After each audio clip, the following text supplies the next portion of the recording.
अखिल भारतीय विद्यार्थी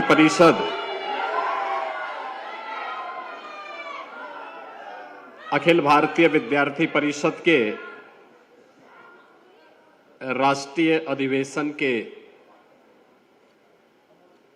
इस महत्वपूर्ण कार्यक्रम में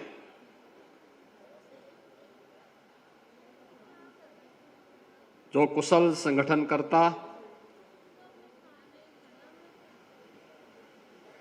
अखिल भारतीय विद्यार्थी परिषद जैसे राष्ट्रवादी छात्र संगठन को दुनिया के सबसे बड़े छात्र संगठन के रूप में स्थापित करने में जिनकी महती भूमिका थी, ऐसे प्रोफेसर यशवंतराव केलकर जी की स्मृति में दिया जाने वाले युवा पुरस्कार के लिए आयोजित आज के इस समारोह में अखिल भारतीय विद्यार्थी परिषद के राष्ट्रीय अध्यक्ष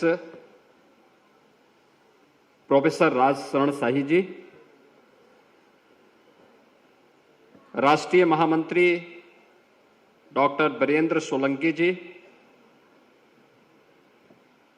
जिन्हें इस वर्ष का प्रोफेसर यशवंतराव केलकर पुरस्कार अभी प्राप्त हुआ है, ऐसे श्री दीपेश नायर जी, अखिल भारतीय विद्यार्थी परिषद के पश्चिमी क्षेत्र के क्षेत्रीय संगठन मंत्री श्रीमान देवदत्त जोशी जी, 70वें राष्ट्रीय अधिवेशन के स्वागत समिति के उपाध्यक्ष प्रोफेसर सदानंद प्रसाद गुप्ता जी, अखिल भारतीय विद्यार्थी परिषद के सभी पदाधिकारीगण, सम्मानित अतिथिगण और देश के कोने कोने से उपस्थित 70वें अधिवेशन में अखिल भारतीय विद्यार्थी परिषद के मेरे सभी युवा साथियों, क्योंकि गोरखपुर मेरा गृह जनपद भी है, इसलिए मैं इस 70वें राष्ट्रीय अधिवेशन के इस आयोजन में उत्तर प्रदेश में और वह भी गोरखपुर में आयोजित होने के लिए आप सबका मैं हृदय से स्वागत करता हूं, अभिनंदन करता हूं।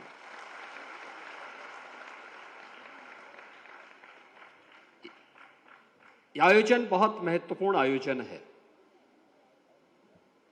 अखिल भारतीय विद्यार्थी परिषद की स्थापना के बाद यह 70वां अधिवेशन है। संभवतः पहला अधिवेशन होगा जब अखिल भारतीय विद्यार्थी परिषद के राष्ट्रीय अध्यक्ष के स्वयं के जनपद में राष्ट्रीय अधिवेशन हो रहा है।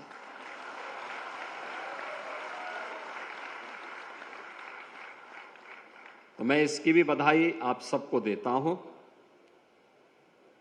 और मेरे लिए यह अत्यंत महत्वपूर्ण है कि प्रोफेसर यशवंतराव केलकर पुरस्कार किसी युवा शोधार्थी को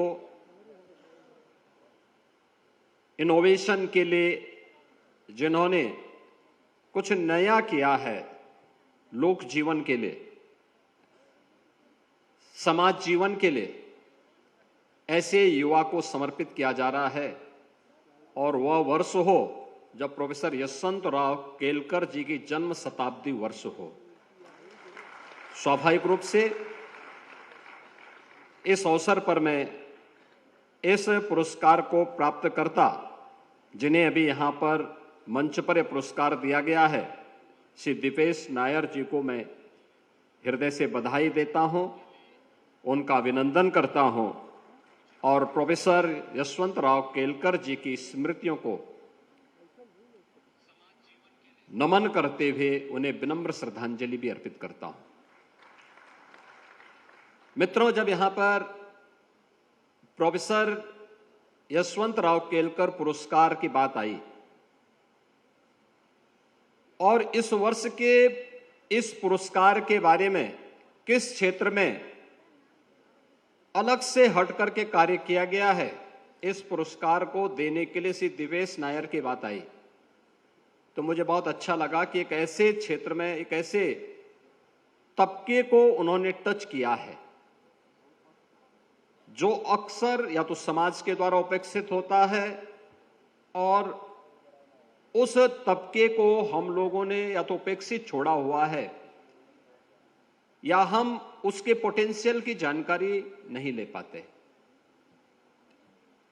याद रखना, ऊर्जा के दोनों हेतु हैं जिसके बारे में मैं आगे चर्चा करूंगा। उसका सदुपयोग भी हो सकता है और दुरुपयोग भी। उसका एक छोटा सा उदाहरण मैं आपके सामने दूंगा। अभी 3 महीने पहले माननीय न्यायालय ने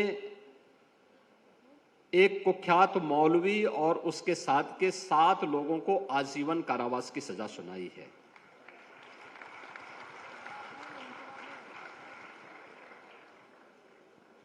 ये इसलिए सजा नहीं हुई कि वो मौलवी था,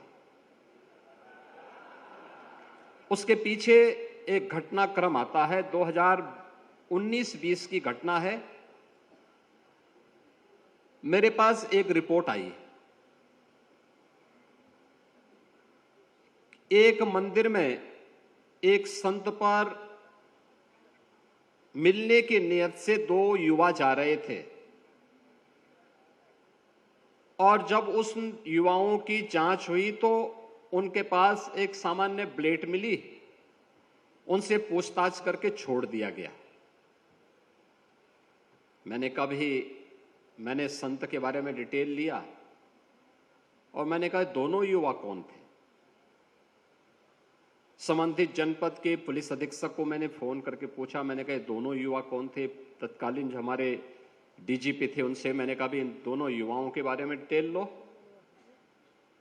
कहा साहब ये दोनों हिंदू युवा थे ऐसा। मैंने कहा भी देखो मैं ये नहीं पूछ रहा हूं, एक मुझे बताओ कि उनके पास मिला क्या। कहा साहब एक ब्लेड था। मैंने कहा कैसा ब्लेड था। कहा वो सर्जिकल ब्लेड होता है। मैंने कहा सर्जिकल ब्लेड ये डॉक्टर इस्तेमाल करते हैं सर्जरी में, बहुत शार्प होता है। मैंने कहा बहुत छोटा सा होता है, 2 इंच का होगा, और 2-2.5 इंच का यह शार्प इंस्ट्रूमेंट इतना खतरनाक होता है कि अगर वह किसी को यहां कट मार दे तो मान के चले कि 2-3 मिनट में उसकी डेथ हो जाएगी। तो मैंने कहा भी इतने खतरनाक इंस्ट्रूमेंट को लेकर के जा रहे हैं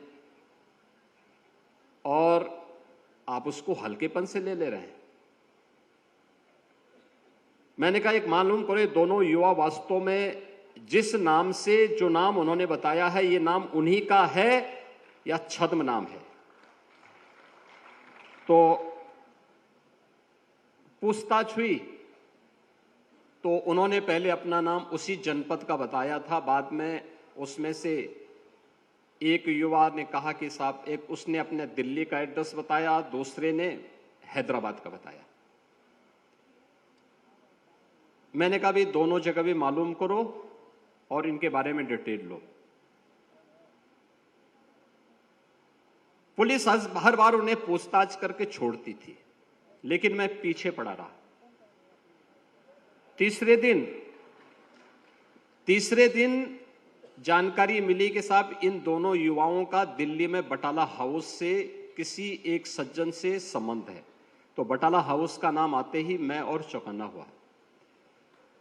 मैंने कहा बटाला हाउस ये वही जगह है जहां 2008 में दिल्ली में दिल्ली पुलिस के एक इंस्पेक्टर मोहनचंद शर्मा शहीद हुए थे आतंकियों से मुठभेड़ करते हुए। और बटाला हाउस में ये युवा जाते हैं तो मैंने कहा भी ये मान के चलो, पक्का मान के चलो कि दोनों युवा हिंदू नहीं हैं, आप इसको नोट करना, इनको पूछताछ करो। पूछताछ होती है, वे खुल लिए, उन्होंने बता दिया। उन्होंने कहा हाँ साहब हम लोगों के 3 पीढ़ी पहले हमारे पूर्वज इस्लाम स्वीकार कर लिए थे। अब चूंकि 3 पीढ़ी पूर्व हो चुका था तो लेकिन हम लोग फिर भी वे सच बोलना का नहीं, सच तो इनको अब बकना पड़ेगा। और इसके बाद जब हम लोग उसकी तह में गए तो वह उस सर्जिकल इंस्ट्रूमेंट को लेकर के गए थे एक संत की हत्या करने के लिए। खैर ये कार्रवाई आगे बढ़ी। हम लोगों ने कहा कि भाई ये बटाला हाउस में जिस सज्जन के पास जाते थे, देखो ये वास्तव में सज्जन ही है या कोई दुर्जन है। तो हम लोगों ने उसको बुलाना शुरू किया। एक बार आया तो फिर पुलिस ने छोड़ दिया, दूसरी बार आया फिर छोड़ दिया। मैंने कहा भी क्यों छोड़ दिया? कहा साहब वो तो एक सामान्य धर्मोपदेशक है। मैंने कहा क्या कोई हिंदू संत है क्या? कहा नहीं साहब। मैंने कहा उसका पूरा नाम? तो नाम भी उसका बड़ा अजीब था। तो मैं भौचक था कि सही नाम और सही तथ्यों को सबके सामने क्यों नहीं रखा जा रहा है। उसके बाद फिर हमने जब सख्ती से इस पे कार्रवाई आगे बढ़ाई तो हमने कहा भी उसके ऑफिस में जाकर के उसके पास कोई लैपटॉप होगा, उसका कंप्यूटर होगा, उससे जुड़े हुए अन्य उसके पास कुछ सामान होंगे, स्मार्ट उसका फोन होगा, स्मार्टफोन होगा, इन सबको लीजिए और अपने कब्जे में लेकर के एक बार इसकी सघनता से जांच कर लो। पकड़ में आया और पकड़ में आने के बाद जब हम लोगों ने जांच करनी शुरू की तो उन्होंने वह एक बहुत बड़े रैकेट को संचालित करता था और जिसका टारगेट होता था मूक बधिर बच्चे। उसमें जब हमारी कार्रवाई चल रही थी तो सबसे पहले मेरे पास शिकायत आई गुड़गांव से, और गुड़गांव से एक महिला ने कहा कि साहब मेरे बच्चे को जो मूक बधिर था, दिल्ली की एक संस्था में पढ़ता था, उसको जबरदस्ती इस्लाम स्वीकार करवा दिया गया। फिर मेरे पास दूसरा मामला आया कानपुर का। कानपुर में एक युवा, एक छोटा एक नौजवान लड़का मूक बधिर था, वह दिल्ली की उसी संस्था में पढ़ता था। तो अचानक रोजे के दिन थे, वह लड़का छुट्टी पे आया था, तब तक कोविड-19 प्रारंभ हो चुका था और वह उस दौरान जब वह अपने घर आया था तो छुप करके वह दिन में कुछ नहीं खाता था। रात्रि को उसको जो भोजन मिलता था वो अतिरिक्त भी लेकर के अपने कमरे में रखता था। सुबह 4 बजे खा लेता था और दिन भर कुछ नहीं करता था। तो उसकी मां को संदेह हुआ, ये सब क्या है, ऐसे क्यों कर रहा है? तो उसने छुप करके देखा तो वह नमाज पढ़ रहा था। तो उसकी मां ने उसको कहा ये सब क्या कर रहे हो? तो अपनी मां को ही बोलने लग गया हो। अब उनकी समस्या क्या है? वो बोल भी नहीं सकता है, सुन भी नहीं सकता है, लेकिन वह ये सब कृत्यों में लिप्त हो गया। हमने कहा भी ये कैसे हो सकता है? जो व्यक्ति सुन नहीं सकता है, वो बोल नहीं सकता है, वह कैसे नमाज पढ़ सकता है? कैसे, कौन सिखा रहा है उसको? तो फिर पता लगा कि बटाला हाउस से जुड़ी हुई उस संस्था के द्वारा, जो अपने को धर्मोपदेशक कहता था, उसके द्वारा वहां पर एक इस प्रकार के स्मार्टफोन उन बच्चों को दिए जाते थे जिसमें वह उसके माध्यम से कोड भाषा में उनके साथ संवाद बनाता था, उनको ट्रेनिंग देता था और स्मार्टफोन के माध्यम से सारी उनकी एक्टिविटीज संचालित हो रही थी। और धर्मांतरण का एक बहुत बड़े रैकेट को हम लोगों ने पर्दाफाश किया था। ऐसे 500 परिवारों को उन्होंने अपनी चपेट में लिया था, जिसके खिलाफ हम लोगों ने एक बड़ी कार्रवाई की थी। और उस बड़ी कार्रवाई के परिणाम स्वरूप अभी 3 महीने पहले माननीय न्यायालय ने उसमें से 7 लोगों को आजीवन कारावास की सजा सुनाई है। आप याद करिए, आप ही के बीच में छुपे हुए ऐसे लोग जो छद्म रूप में जो छद्म रूप में धर्मांतरण की राष्ट्र विरोधी गतिविधियों को संचालित कर रहे हैं। लेकिन हम लोग ये मानते हैं कि ये लोग सपोर्ट कर रहे हैं। वे सपोर्ट नहीं कर रहे हैं, वे सेवा की सौदेबाजी कर रहे हैं। और उस सौदेबाजी पे लगाम लगाना, उसको देखना समाज के प्रबुद्ध जनों का, समाज से जुड़े हुए जागरूक नागरिकों का यह दायित्व बनता है। यह केवल एक संगठन का काम नहीं, किसी सरकार का मात्र कार्य नहीं, बल्कि हर राष्ट्रभक्त का कार्य होना चाहिए, हर जागरूक नागरिक का कार्य होना चाहिए।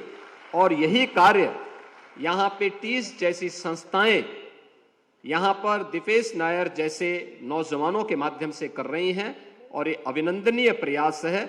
मैं इसके लिए दिपेश जी आपका और आपकी पूरी टीम का हृदय से अभिनंदन करता हूं, स्वागत करता हूं। आज आपको यहां पर प्रोफेसर यशवंतराव केलकर युवा पुरस्कार से आपको सम्मान किया गया। सचमुच इस सम्मान का गौरव बढ़ा है, क्योंकि छद्म रूप से जो लोग हमारे बीच में, हमारे ही लोगों को तोड़ करके धर्मांतरण की राष्ट्र विरोधी गतिविधियों को बढ़ावा देने के लिए जिस प्रकार के षड्यंत्र कर रहे हैं, उनके एक बड़े नेटवर्क को आपने एक ब्रेकर दे दिया है अपने संस्था के माध्यम से कि नहीं, आप आगे नहीं बढ़ सकते। ये लक्ष्मण रेखा है, उस लक्ष्मण रेखा को आपने तय किया, आपकी संस्था तय कर रही है और ये सबकी जिम्मेदारी बनती है। आज तो दिव्यांगजनों के लिए प्रधानमंत्री मोदी जी के नेतृत्व में 4% आरक्षण की सुविधा दी जा रही है और 16 से अधिक कैटेगरी को इसमें लिया गया है। अगर थोड़ा भी हम उन्हें प्रशिक्षित कर लें, थोड़ा भी उनके लिए एक प्लेटफॉर्म उपलब्ध करवा लें, तो वह जीवन के प्रत्येक क्षेत्र में आगे बढ़ सकते हैं। और याद करिए, प्रतिभा किसी व्यक्ति, किसी जाति, किसी मत और मजहब की मोहताज नहीं होती है, हर एक जगह छुपी हुई है। अगर ईश्वर ने कहीं कमी की है तो उसकी पूर्ति भी करता है, याद रखना, उसकी पूर्ति भी करता है। और उसकी पूर्ति में हम सब सहभागी बन पाएंगे तो ये ईश्वरीय कार्य होगा। और ईश्वरीय कार्य से जुड़े हुए हैं आज के यशवंतराव केलकर पुरस्कार प्राप्तकर्ता श्री दिपेश नायर। मैं उनका और उनकी पूरी संस्था का हृदय से अभिनंदन करता हूं और यह प्रतिष्ठित युवा पुरस्कार प्राप्त होने पर उन्हें हृदय से बधाई देता हूं। मित्रों, प्रोफेसर यशवंतराव केलकर जी के बारे में यहां पर हमारे क्षेत्रीय संगठन मंत्री जी ने आपके सामने विस्तार से रखा। अखिल भारतीय स्वरूप देने के साथ ही एक बड़े, दुनिया के सबसे बड़े छात्र संगठन के रूप में विद्यार्थी परिषद तैयार हो, अपने मूल्यों और अपने आदर्शों को ध्यान में रख करके वो कार्य कर सके।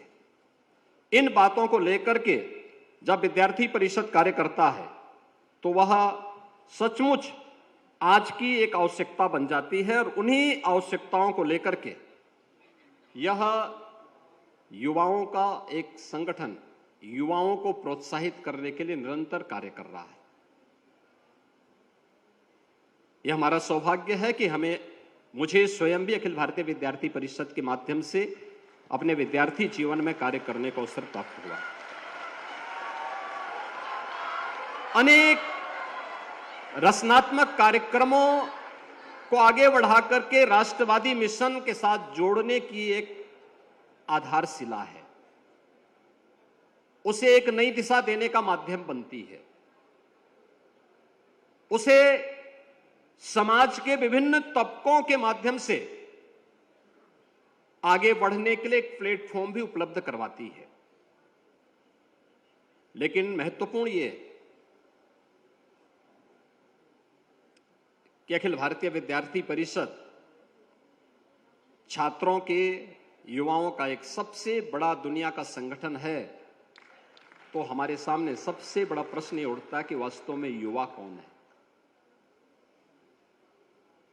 जब युवा की हम चर्चा करते हैं, बहुत सारे मुद्दे हमारे बीच आते हैं, बहुत सारे बातें हमारे सामने आती हैं और मैं इस पे अक्सर चर्चा करता हूं।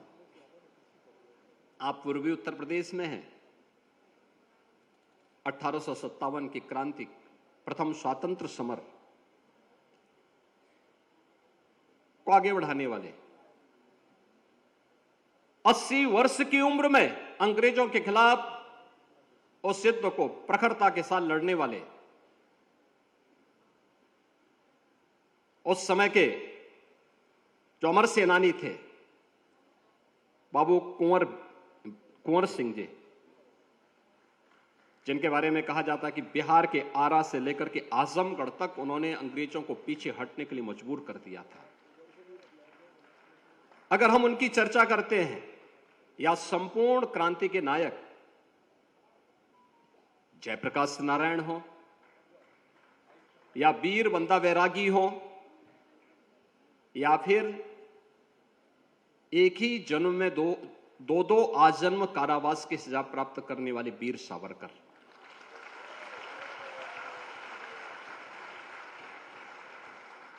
यह भी तो युवा ऊर्जा के ही प्रतीक थे। उनकी आयु नहीं, उनकी शारीरिक अवस्था से नहीं, बल्कि उनके द्वारा दी गई प्रेरणा युवा ऊर्जा की ही प्रतीक थी। अक्सर हमारी शास्त्रीय परंपरा में जब हम बात करते हैं तो हमारे देश में जो शास्त्रीय परंपरा है वो ये मानती है कि 2 वर्ष तक के बच्चे को हम शिशु कहते हैं, 5 वर्ष तक के बच्चे को हम कुमार कहते हैं और 15 वर्ष तक के बच्चे को किशोर कहते हैं। लेकिन 16 वर्ष से लेकर के 40 वर्ष तक की उम्र वो ये होती है जो युवा ऊर्जा की प्रतीक मानी जाती है, और यही युवा ऊर्जा हम लोग अक्सर मानते हैं। और यही कारण है कि यह ऊर्जा जब भी अंगड़ाई लेती है, जिस राष्ट्र के पास इस प्रकार की युवा ऊर्जा होती है, प्रतिभाशाली युवा ऊर्जा होती है, वह उस राष्ट्र के उज्जवल भविष्य की गारंटी भी होती है। और इस दृष्टि से भारत सबसे सौभाग्यशाली राष्ट्रों में है कि दुनिया का सबसे युवा देश भारत है। 56% आबादी हमारी युवा है, और वह युवा जीवन के प्रत्येक क्षेत्र में आज कार्य करते हुए देश को एक नई दिशा देने का काम कर रही है। जब हम युवाओं की बात करते हैं तो आप शास्त्रों का, पुराणों का और इतिहास का अवलोकन करेंगे तो आपको लगेगा कि जब भी अंगड़ाई ली है तो युवा शक्ति ने ही ली है। याद करिए रामायण काल को। उस समय प्रभु राम ने एक संकल्प लिया था, उनको वनवास हुआ। उन्होंने देखा कि राक्षस जंगल में, वनों में ऋषि मुनियों को मार रहे हैं, वहां के वनवासियों, गिरवासियों का शोषण कर रहे हैं, प्रताड़ित कर रहे हैं। ऋषि मुनि को मानने का मतलब, उनको प्रताड़ित करने का मतलब, वनवासी गिरवासियों को प्रताड़ित और शोषण करने का मतलब क्या था? भारत की ज्ञान की परंपरा को अवरोध करना, भारत के शोध और इनोवेशन के कार्यक्रम को बाधित करना, और वनवासी और गिरवासियों को शोषण का शिकार बनाने का मतलब था भारत की एकता को खंड खंड में विभाजित करना। और तब भगवान राम को एक संकल्प लेना पड़ा था कि निस्सरहीन करो मही भुज उठाए प्रण कीन। यानी इसका संकल्प लेने वाले प्रभु राम हो, या फिर कंस के आतंक से त्रस्त मथुरा को भयमुक्त वातावरण देने वाले, उस भयाक्रांत से मुक्त करने वाले, परित्राणाय साधुनाम विनाशाय च दुष्कृताम का संदेश देने वाले प्रभु श्री कृष्ण, या फिर पूरी दुनिया को निर्वाण का संदेश देने वाले, या अप दीपो भव के माध्यम से अपने अंदर के ज्योति को देखने की प्रेरणा प्रदान करने वाले भगवान बुद्ध हो या महावीर, इन सबके जीवन को लें या फिर आदि शंकराचार्य, मात्र 32 वर्ष की आयु तक जिए थे। मित्रों, अगर आप युवाओं की स्थिति को देखें, वीर अभिमन्यु महाभारत के सबसे ऊर्जावान युवाओं में हैं। जब साथ साथ महारथी उन्हें घेर रहे हैं तो वीर अभिमन्यु की आयु मात्र 16 वर्ष की थी। 16 वर्ष का एक युवा महाभारत के युद्ध में अपने शौर्य का परिचय दे रहा है, और एक नहीं कई कई कौरवों के महारथी घेर रहे हैं उनको, तब जाकर के वह वीर अभिमन्यु पर तब भी वह विजय प्राप्त नहीं कर पा रहे हैं। यह स्थिति उस कालखंड की थी। या फिर 1.25 लाख से एक लड़ाऊं तो गोविंद सिंह नाम कहाऊं, खालसा पंथ के संस्थापक गुरु गोविंद सिंह जी महाराज।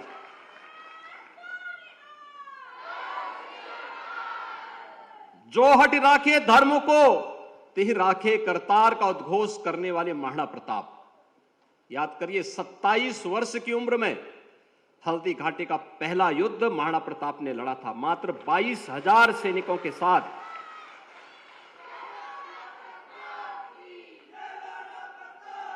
महाराणा प्रताप की उम्र क्या थी? 27 वर्ष, और सेना थी 22,000 की।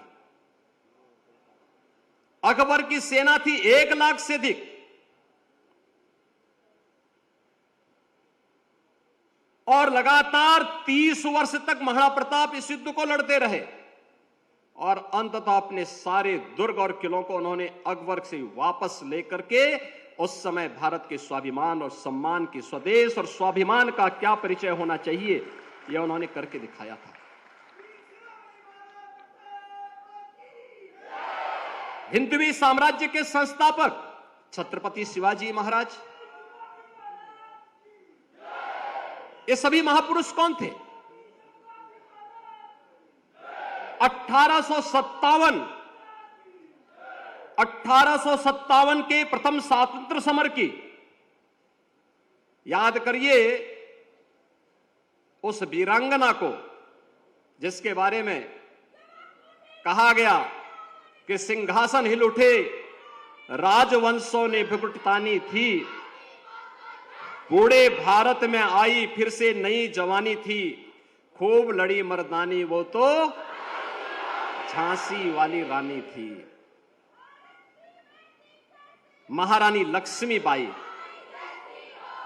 1857 के प्रथम स्वातंत्र्य समर में जब झांसी की रानी लक्ष्मीबाई अंग्रेजों के खिलाफ देश की स्वाधीनता के लिए लड़ी थी, उम्र थी मात्र 26 वर्ष, और वह विजयी हुई थी। अंग्रेज उन्हें परास्त नहीं कर पाए थे।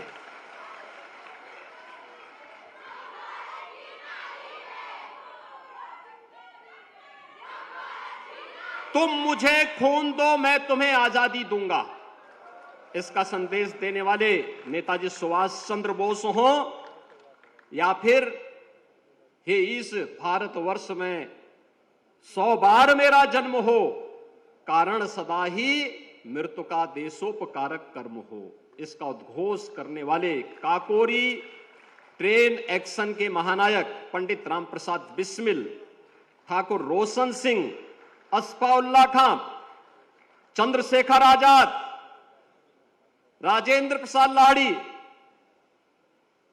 ये सभी महान क्रांतिकारी, ये सब युवा ही थे। और वीर सावरकर को जब एक ही जन्म में 2 आजन्म कारावास की सजा हुई थी। वीर सावरकर दुनिया के पहले क्रांतिकारी हैं जिन्हें एक ही जन्म में 2 आजीवन कारावास की सजा हुई थी। उस समय वीर सावरकर की उम्र मात्र 28 वर्ष थी। और याद करिए, गुरु गोविंद सिंह जी महाराज के 4 साहबजादों को, साहबजादा अजीत सिंह, साहबजादा जुझार सिंह, साहबजादा फतेह सिंह, साहबजादा जोरावर सिंह, क्या उम्र थी? 7 साल। 9 साल, 11 साल, 14 साल, यानी ये सभी उस उम्र में देश के लिए लड़ रहे हैं, धर्म के लिए लड़ रहे हैं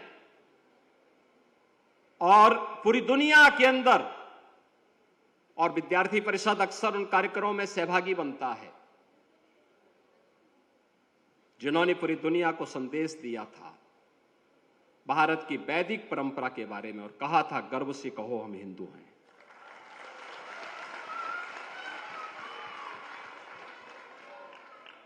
स्वामी विवेकानंद मात्र 39 वर्ष की आयु जिए थे, मात्र 39 वर्ष की आयु। उनके बारे में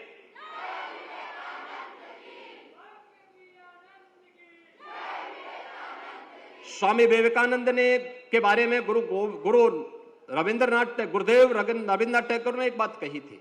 उन्होंने कहा था कि अगर भारत को समझना है तो स्वामी विवेकानंद को पढ़ो।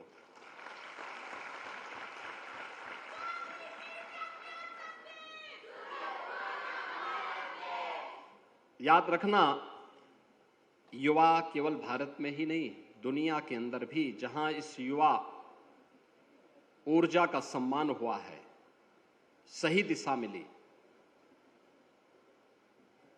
उसने अपनी प्रतिभा का लोहा मनवाने में कोई कोताही नहीं बरती। आज यहां पर हम लोग भले ही दिव्यांग जन के लिए कार्य करने वाली एक संस्था के को फाउंडर को यहां पे सम्मान किया जा रहा है, लेकिन दुनिया के अंदर दृष्टिबाधितों की पहली जो प्रेस हुई थी ब्रेन लिपि में, वह उसके जो लुइस ब्रेल थे, उन्होंने मात्र 15 वर्ष की अवस्था में ब्रेन लिपि का आविष्कार किया था, मात्र 15 वर्ष की आयु में। आइंस्टीन के बारे में कहा जाता है कि 16 वर्ष की अवस्था में ही उन्होंने सापेक्षता के सिद्धांत की पुष्टि की थी, और न्यूटन के बारे में कहा जाता है कि 23 वर्ष की अवस्था में ही उन्होंने गुरुत्वाकर्षण के सिद्धांत को खोज डाला था। यह है युवा शक्ति। वह चाहे तो जहां चाहा वहां रहा, और मुझे लगता है कि अखिल भारतीय विद्यार्थी परिषद उसका एक सशक्त प्लेटफॉर्म बन सकता है, बना है और बन सकता, और मजबूती के साथ बन सकता है। लेकिन इसके लिए हमें प्रयास करने पड़ेंगे। इसके लिए हमें समय के सापेक्ष अपने आप को तैयार करना पड़ेगा, और वह है कि जब आप अखिल भारतीय विद्यार्थी परिषद की बात करते हैं तो पहले युवा ऊर्जा आ गई,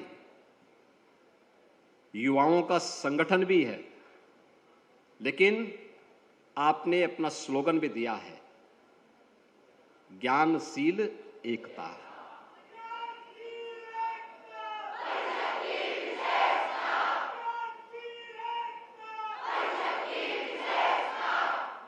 ज्ञानवान बनने के लिए मुझे लगता है कि भारत से बड़ा, इससे बड़ा आग्रही कोई दूसरा नहीं रहा होगा दुनिया में।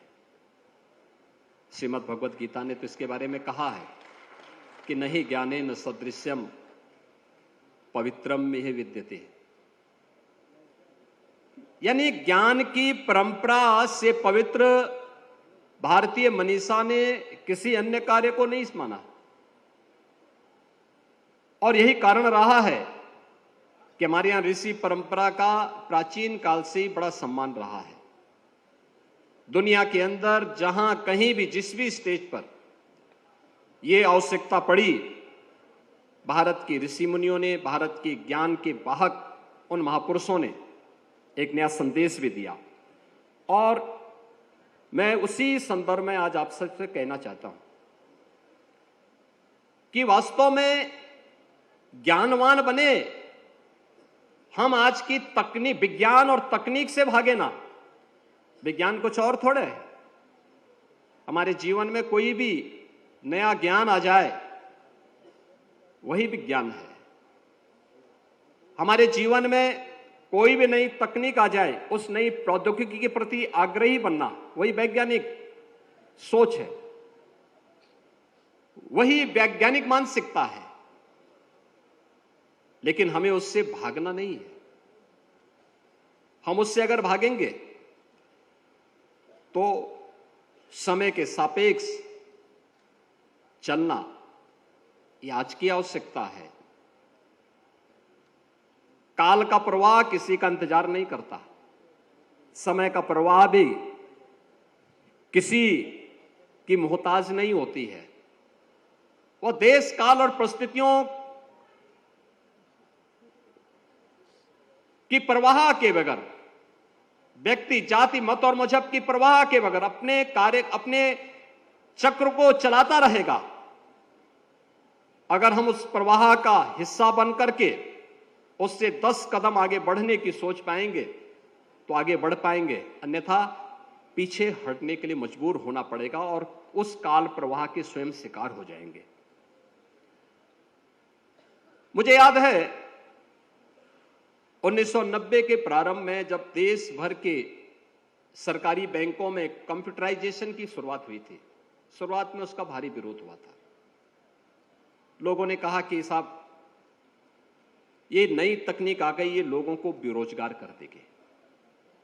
बहुत विरोध हुआ था, लोगों ने तरह तरह की बातें कही।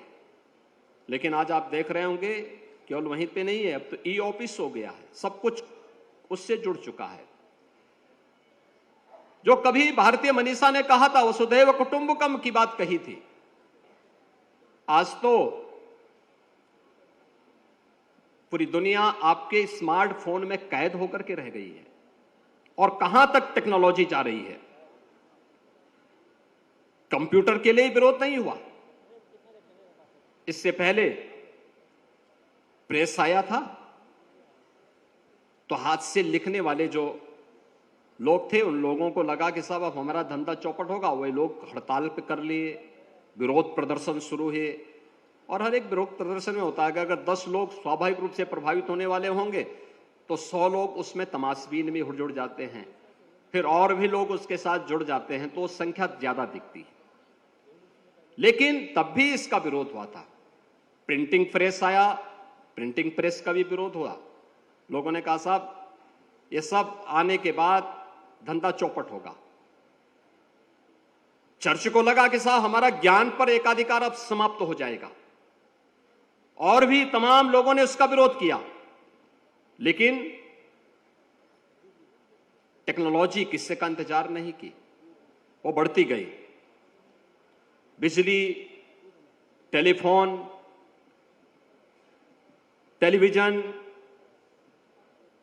हवाई जहाज, एटीएम, माइक्रोवेव, इंटरनेट, जीपीएस, यानी ये लगातार सोशल मीडिया, ये सभी एक एक करके आगे बढ़ते गए और सबको विरोध झेलना पड़ा। सारे विरोध भी झेल रहे हैं।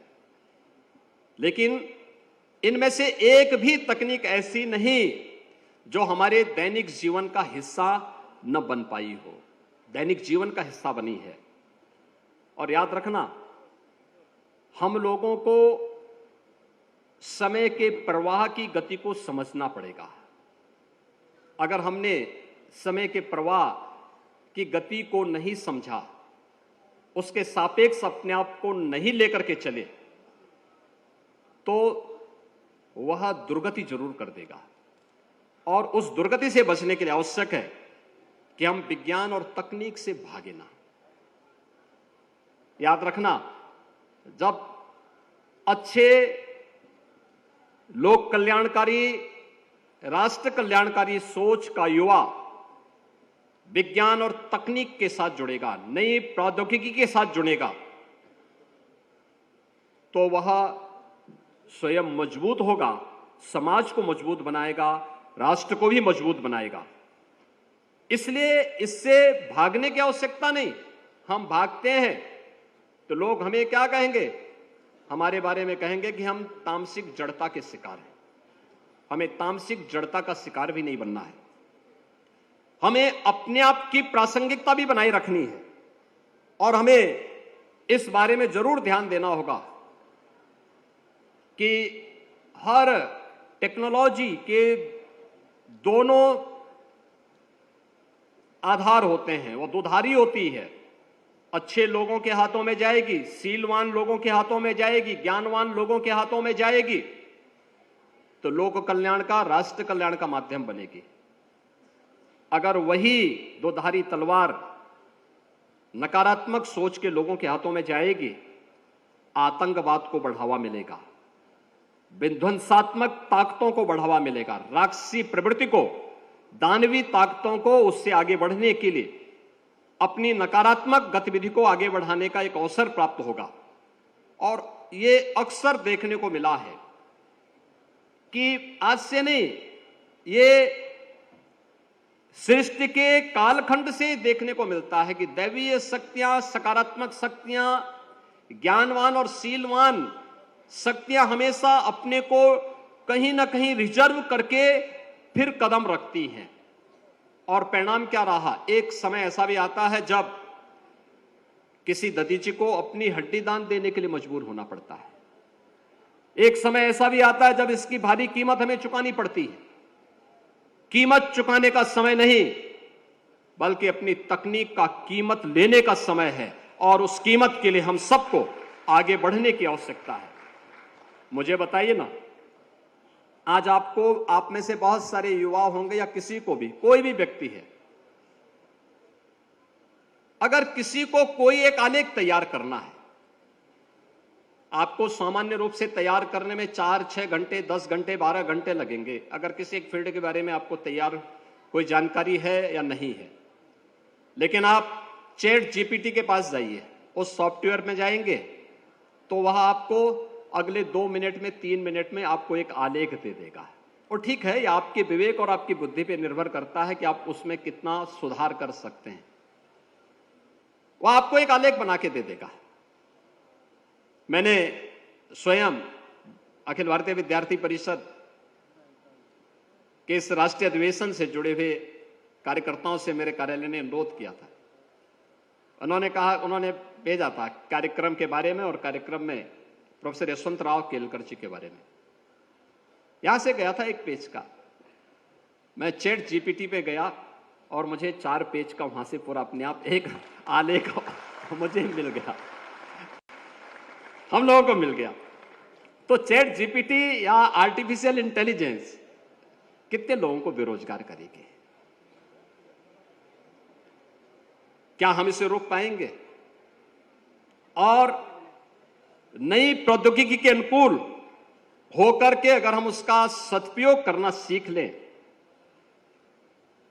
तो यह न जाने कितने लोगों के हाथों को काम दे सकता है, कितने लोगों को आगे बढ़ने के लिए प्रेरित कर सकता है।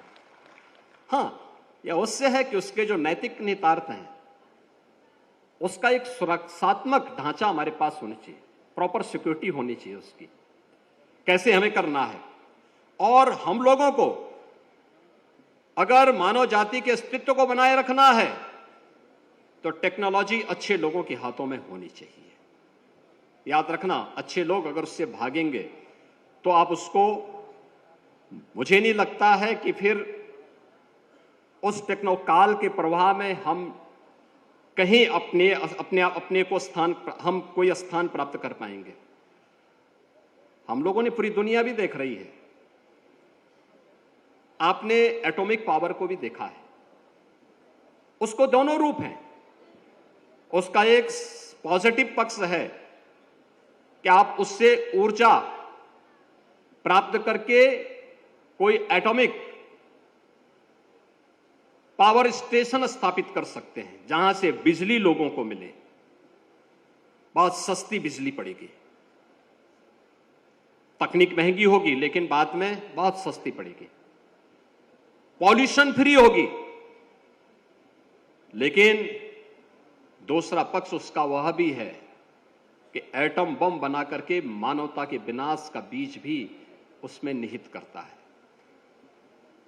सवाल ये होता है कि वह किसके हाथ में जाता है, कौन लोग वह उसका इस्तेमाल करते हैं। और याद रखना, शुद्ध विज्ञान के बारे में यह कहा जाता है कि वह निरपेक्ष है, उसके बारे में कहा जाता है कि वह वास्तव में ऑब्जेक्टिव है। मनुष्य की बुद्धि ही सब्जेक्टिव है, वो चेक करता है, देखता है, जाति मत मजहब देख करके फिर उसके अनुसार उसको तय करता है, और उससे किसी का भला नहीं होने वाला है। और अब तो हम लोग कहां पहुंच रहे हैं, यानी आर्टिफिशियल इंटेलिजेंस के बाद ऑटोमेशन आ गया, क्रिप्टो करेंसी और ब्लॉकचेन आ गया, आईओटी यानी इंटरनेट ऑफ थिंग्स वहां आ गया है, बायोमेट्रिक तकनीक किस रूप में आ चुकी है वह किसी से छुपा हुआ नहीं है, और कहां तक पहुंच चुके हैं। सबकी प्राइवेसी भी आज कंप्रोमाइज्ड हो चुकी है, कोई उससे अपने आप को नहीं कर सकता। यानी केवल अभी तक फोटोशॉप के बारे में सुनते थे, अब तक हम लोग डॉक्टर तस्वीरों के बारे में सोचते थे, लेकिन अब तो पूरी की पूरी फिल्म ही जनरेट हो जा रही है हूबहू आवाज के साथ। आपने देखा होगा अभी पिछले कुछ दिनों 2-3 बड़े साइबर अपराध के मामले यूपी में आए थे। हमारे सरकार के एक मंत्री को उसके पुत्र की आवाज में आवाज आया कि इतना पैसा आप जमा कर दीजिए, और नहीं करेंगे तो फिर बेचारा क्या, बाद में पता लगा कि ये तो सब गलत है। यानी पूरी की पूरी आवाज, पूरी उसकी आवाज और उसकी फोटो के साथ पूरी फिल्म सामने आ गई, और सब फेक था, डीप फेक वहां तक जा चुका है। और उस तक मुझे लगता है कि वह एक खतरा उसका भी है। जब टेलीफोन आया था, मोबाइल फोन आया था, यानी मोबाइल फोन आया था, मुझे याद है गोरखपुर में भी 1999-2001 में मोबाइल फोन मिलने प्रारंभ हुए, और मोबाइल फोन मिलने प्रारंभ हुए तो मेरे गुरुजी ने मुझे एक मोबाइल फोन उपलब्ध करवाया। ओसा का इतना बड़ा फोन होता था, मिला। इनकमिंग और आउटगोइंग दोनों का उसमें 16 रुपए पर कॉल लगता था। तो मैंने 1 महीने इस्तेमाल किया, उसका 10,000 रुपये बिल आया। तो मेरे गुरुजी ने कहा कि पैसा तो तुम्हें अपने पास से भरना पड़ेगा, तो मैंने वो वापस कर दिया। आज आप देखते होंगे उसकी कीमत बहुत कम हो चुकी है। इनकमिंग का तो ना हो गया है, आउटगोइंग का भी ना के बराबर है। लेकिन उसमें अब 2G के बाद 3G आया, 4G आया। लोग आशंका करते थे, जब भी कोई तकनीक आती थी तो लोग एक आशंका व्यक्त करते थे, क्या होगा। 5G के बारे में आशंका व्यक्त की, 5G को लोगों ने अपना लिया। अब 6G की तैयारी हो रही है। ये जी पता नहीं कहां तक जाता है, ये जी का सिलसिला चलता रहेगा। लेकिन हम लोगों को स्वयं भी उसके अनुसार अपने आप को तैयार करना पड़ेगा। वर्चुअल रियलिटी भी है और ऑगमेंटेड रियलिटी भी हम सबके सामने है। कहां हम जा रहे हैं। और यही नहीं, ड्रोन्स, हम चालक रहित विमान की बात सुनते थे, चालक रहित कारें भी आ गई हैं, ड्रोन्स आ गए हैं। ड्रोन्स को भी आप देख रहे होंगे कि कितनी बड़ी क्षमता के ड्रोन आ गए। क्वांटम कंप्यूटिंग के बारे में और खेती में भी जीन एडिटिंग के बारे में। यानी ये बढ़ता ही जाएगा, बढ़ता ही जाएगा, लेकिन इनको रोकने की सामर्थ्य किसी में नहीं, ये रुकेगा नहीं। इसको रोकने के लिए सबसे बड़ी चुनौती हमारे सामने है, और वह चुनौती है जो प्रोफेसर यशवंतराव केलकर जी ने कहा था। वह चुनौती है मानव को मानव बने रहने के लिए, मनुष्य को मनुष्य बने रहने की, मनुष्य को मनुष्य बने रहने की इस चुनौती के लिए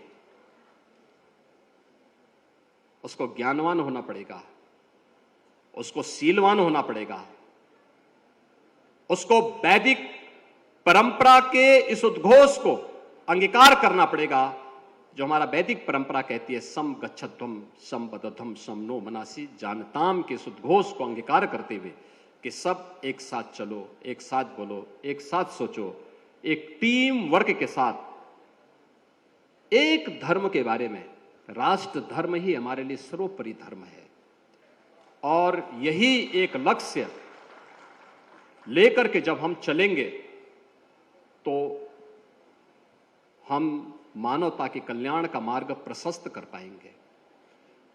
याद रखना, राष्ट्र धर्म के मार्ग में जो चुनौतियां हैं, उन चुनौतियों का सामना परस्पर एकता से ही संभव हो पाएगा। परस्पर एक दूसरे की भावनाओं का सम्मान करते हुए ही हो पाएगा और अखिल भारतीय विद्यार्थी परिषद को इस ऊर्जावान शक्ति के बल पर, छात्र शक्ति के बल पर, क्योंकि यही छात्र शक्ति राष्ट्र शक्ति है। अखिल भारतीय विद्यार्थी परिषद तो कहता है कि युवा कल का नहीं आज का नागरिक है और आज का नागरिक है तो उसको हम लोग आज के दिन पर ही उस राष्ट्र धर्म के मार्ग पर आगे बढ़ा करके देश के यशस्वी प्रधानमंत्री ने देश के सामने देश की शताब्दी वर्ष के लिए जो टारगेट तय किया है, कैसा भारत चाहिए, वह विकसित भारत, विकसित भारत के लिए आत्मनिर्भर भारत, आत्मनिर्भर भारत के साथ साथ एक स्वावलंबी भारत और उस स्वावलंबी, आत्मनिर्भर और विकसित भारत की परिकल्पना को साकार करने के लिए हम सबको मिलकर के कार्य करना होगा। अखिल भारतीय विद्यार्थी परिषद इस दिशा में एक सकारात्मक पहल को लेकर के आगे बढ़ रहा है। यह अत्यंत अभिनंदनीय है और 70वां अधिवेशन यहां पे बाबा गोरखनाथ की इस पावन धरा पर दुनिया के सबसे बड़े आध्यात्मिक प्रेस गीता प्रेस की इस कर्मभूमि पर महान क्रांतिकारी शहीद बंधु सिंह और पंडित राम प्रसाद बिस्मिल की इस क्रांति धरा पर यह 70वां अधिवेशन और इसमें भी प्रोफेसर यशवंतराव केलकर युवा पुरस्कार सम्मान का आयोजन अत्यंत सराहनीय पहल और अभिनंदनीय है। मैं एक बार फिर से पुरस्कार प्राप्त करता श्री नायर को हृदय से उनको बधाई देता हूं, उनके कार्य की सराहना करता हूं और विश्वास व्यक्त करता हूं टेक्नोलॉजी हम उन लोगों तक भी जरूर पहुंचाएं जो लोग अब तक इससे वंचित हैं और उसके लाभ से किन्हीं कारणों से उन्हें रोका गया है। अगर हम उन तक पहुंचा पाएंगे तो राष्ट्र की अपूर्णीय क्षति करने वाले नकारात्मक ताकतों को हम परास्त करने में सफल होंगे। इस संपूर्ण आयोजन के प्रति मेरी मंगलमय शुभकामनाएं हैं। धन्यवाद। जय हिंद।